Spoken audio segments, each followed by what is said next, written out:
سلطان محمود غزنوی ایک مرتبہ بھیس بدل کر اپنی رعایا کا جائزہ لے رہا تھا کہ اس کی ملاقات چند چوروں سے ہوئی۔ ان چوروں نے سلطان کو نہ پہچانا اور وہ سمجھے کہ یہ بھی ہماری طرح چور ہی ہے، تو سلطان بھی ان کا ساتھی بن گیا اور بولا، چلو آج شاہی محل لوٹتے ہیں۔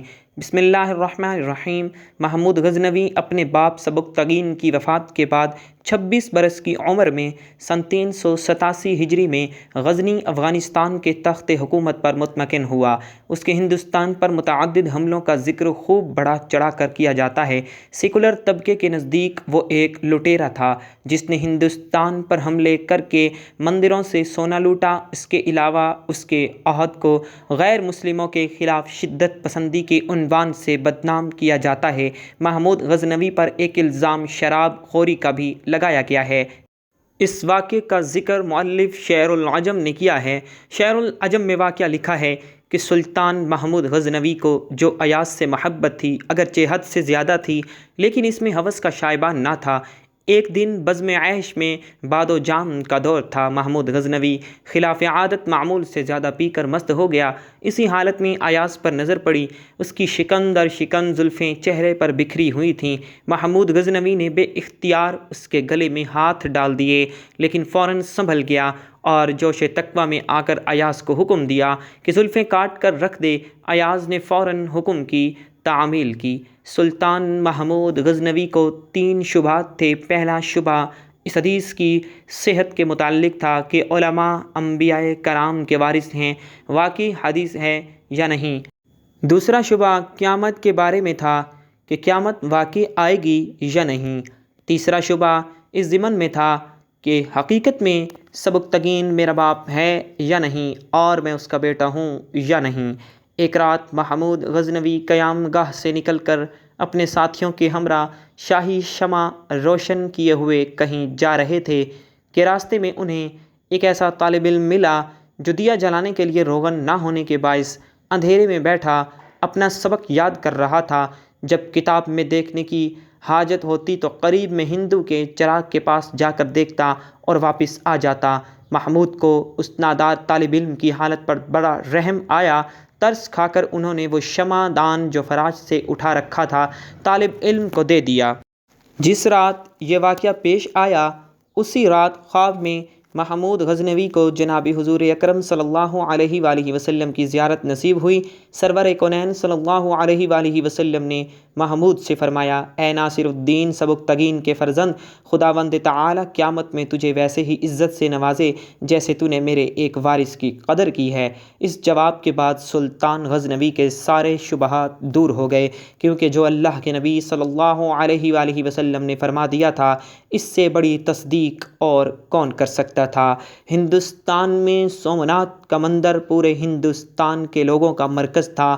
یہاں پر میلوں سفر طے کر کے لوگ آیا کرتے تھے۔ یہاں پر سونے کے بنے ہوئے بت اور مورتیاں بھی نصب کی ہوئی تھیں، اور اس مندر کی خاص بات مورتی کا ایک خاص جادو تھا جس کی وجہ سے بڑے بڑے لوگ اس کی طرف متوجہ ہوتے تھے کہ سکھ اور عیسائی بھی اپنا مذہب بدل لیا کرتے تھے اور سومناتھ کا مندر دیکھ کر لوگ ہندو مت کو قبول کر لیتے، وہ خواہ اپنے مذہب پر کتنے ہی پکے ہوں۔ منظر کو دیکھ کر سجدے میں گر پڑتے کہ اس کے اندر اتنا بڑا کرشمہ اور غیر فطری نشان تھا کہ انسان حیران رہ جاتا۔ اس میں ایک ایسا بڑا بت تھا جو بغیر کسی سہارے کے ہوا میں معلق تھا۔ وہ نہ چھت کے ساتھ لگا ہوا تھا اور نہ زمین پر پڑا ہوا تھا، ایک عجیب و غریب کیفیت کے ساتھ ہوا میں لٹکا رہتا تھا۔ لوگ جب وہاں پر آتے تو اس کو دیکھ کر حیران زدہ ہو جاتے۔ پھر ہندو پنڈت خوب کمائی کیا کرتے تھے کہ اس خاص بت کے لیے پیسے دو اور ہیرے جواہرات اس پر چڑھاؤ تو تمہاری تمام مشکلات حل ہو جائیں گی، تمہارے مسائل ختم ہو جائیں گے۔ یہ ایک بہت بڑا دیو ہیکل بت تھا جس کا پیٹ بہت بڑا تھا۔ اس کے منہ کے ذریعے سے ہیرے جواہرات اس کے پیٹ میں ڈالے جاتے تھے۔ پھر جب مندر خالی ہو جاتا تو 2 یا 3 ہفتوں کے بعد اس مورتی کے پیچھے کمر کا راستہ کھلا تھا جس کو کھول کر اس سے سونا چاندی کے زیورات کو نکال لیا جاتا تھا۔ مگر لوگ یہی سمجھتے تھے کہ ہمارے دیے ہوئے خزانے بھگوان کے پاس پہنچ جاتے ہیں اور اس کے بدلے بھگوان ہمارے مسائل کو حل کر دیتے ہیں۔ سلطان محمود غزنوی نے اس علاقے کو فتح کیا۔ جب وہ اپنے مفتوحہ علاقے میں سے اس مندر میں پہنچے تو بلا جھجک بتوں کو پاش پاش کرنا شروع کر دیا۔ بڑی بڑی کلہاڑیوں سے بتوں کو گرایا جا رہا تھا اور سلطان محمود غزنوی بھی تلوار سے بتوں پر وار کر رہے تھے۔ ابھی آدھا مندر ہی بتوں سے پاک ہوا تھا کہ باقیوں کو دوسرے دن پر چھوڑ دیا گیا۔ دوسرے دن تمام ہندوستان کے بڑے بڑے پجاری اور پنڈت مل کر سلطان محمود غزنوی کے پاس حاضر ہوئے اور بڑے اتحاد کے ساتھ درخواست پیش کرتے ہوئے کہا کہ بے شک اب آپ اس علاقے پر قبضہ رکھیں، مگر ہمارے اس بت کو مت توڑیے۔ اس کے بدلے میں ہم آپ کو پورے ہندوستان کی دولت دینے پر آمادہ ہیں۔ سلطان محمود غزنوی کا ایک وزیر آپ کے قریب آیا اور کہنے لگا، یہ پیشکش بہت بڑی ہے، کیونکہ ہم نے بہت سارے بتوں کو توڑ دیا ہے، صرف ایک بت کو چھوڑ دینے میں کوئی حرج نہیں۔ آپ اس پر ضرور غور کیجئے، کیونکہ جو مال و دولت آپ کو ملے گا اس سے ہمارے دین اسلام کی حکومت بہت آسانی سے مستحکم ہو جائے گی۔ سلطان محمود غزنوی نے ان ہندو پنڈتوں کو کوئی جواب نہ دیا اور دوسرے دن اپنے ساتھ ماہر طبیعت یعنی ماہر سائنسدان البیرونی کو لے کر مندر میں پہنچے، کیونکہ آپ اس معاملے کو حل کرنا چاہتے تھے۔ جب آپ وہاں تشریف لے گئے تو بت کو چاروں طرف سے گھوم کر دیکھا، کوئی پتھری چیز یا کوئی بھاری چیز یا کوئی معمولی سا سہارا بھی نظر نہ آیا جس پر بت کو ٹھہرایا گیا ہو یا جس کے ذریعے سے بت کو ہوا میں لٹکایا گیا ہو۔ سلطان محمود غزنوی بہت حیران ہوئے اور البیرونی کے ذمہ لگایا کہ آپ اس کا معائنہ کریں اور اس کی وجہ ڈھونڈیں کہ اس بت کو ہوا میں کس طرح ٹھہرایا گیا ہے۔ عجیب و غریب سما بن چکا تھا۔ بہت سارے وزیر اور سلطان محمود غزنوی بھی وہاں بیٹھ کر دیکھ رہے تھے کہ آخر اس کی وجہ کیا ہو سکتی ہے۔ البیرونی بھی پکے سچے مسلمان تھے۔ انہوں نے بڑے غور و خوض سے بت کو دیکھنا شروع کیا۔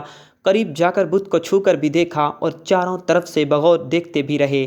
آخر کار ان کی سمجھ میں یہ راز آ گیا اور وہ بڑی فاتحانہ مسکراہٹ لے کر بادشاہ کے سامنے حاضر ہوئے اور بڑے ہی ادب سے عرض کیا، حضور اس بت کے دائیں جانب دیوار کے اوپر والی اینٹیں اگر نکال دی جائیں تو آپ کے سامنے اس کا معاملہ حل ہو جائے گا۔ سلطان جو کافی دیر سے تحقیق ہوتے ہوئے دیکھ رہا تھا وہ گہری سوچ میں پڑ گیا اور اپنے ایک وزیر کو حکم دیا کہ جن اینٹوں کی طرف البیرونی نے اشارہ کیا ہے وہ فوراً نکال دی جائیں۔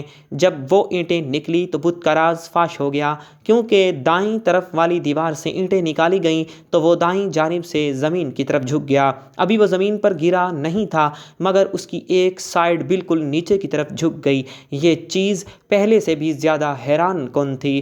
اینٹوں کا بت سے کیا تعلق ہے؟ سلطان محمود غزنوی نے البیرونی کو بلا کر پوچھا کہ اس بات پر سے ذرا پردہ اٹھائیں اور بتائیے کہ اب تحقیق کی گہرائی تک کیسے پہنچے۔ البیرونی نے بتایا کہ حضور در حقیقت یہ سارا بت بہت اعلیٰ قسم کے لوہے کا بنا ہوا ہے۔ یہ ایسا بت ہے جو مقناطیس کی طرف خوب کھنچتا ہے، پھر اس کے وزن کے عین مطابق مقناطیس کو دیوار کی اینٹوں کے اندر خوب بھر دیا گیا ہے، یعنی اینٹوں کے اندر مٹی کی بجائے مقناطیس رکھ دیا گیا ہے۔ یہ مقناطیس بھی اتنے اعلیٰ قسم کے ہیں کہ یہ پوری طرح اس مورتی کو اپنی طرف کھینچتے رہتے ہیں اور اتنی زور سے کھینچتے رہتے ہیں کہ یہ اپنی جگہ سے حرکت بھی نہیں کرتے، بلکہ انہوں نے بتلایا کہ اس مندر کے اندر ہوا کی آمد و رفت بھی اس طریقے سے ترتیب دی گئی ہے کہ وہ بت کو اوپر کی طرف اٹھائی رکھتی ہے۔ اس تحقیق سے معلوم ہو گیا کہ وہ کون سی تکنیک تھی جس کے ذریعے جادو دکھا کر ہندوستان کے ہزاروں لوگوں کو گمراہ کیا گیا اور ان کو باطل کی گہرائیوں میں ڈال دیا گیا۔ سلطان محمود غزنوی نے اس بت کو توڑ دینے کا حکم دیا اور بڑے بڑے طاقتور سپاہیوں کے ذمہ لگایا کہ وہ اپنی پوری قوت کے ساتھ اس بت کو ٹکڑے ٹکڑے کر دیں، حتیٰ کہ اس کا نام و نشان بھی ختم ہو جائے۔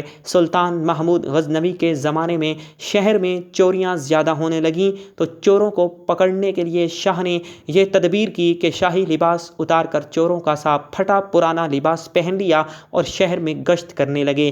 ایک جگہ دیکھا کہ بہت سے چور اکٹھے بیٹھے ہیں، بادشاہ غزنوی بھی وہاں جا کر بیٹھ گیا۔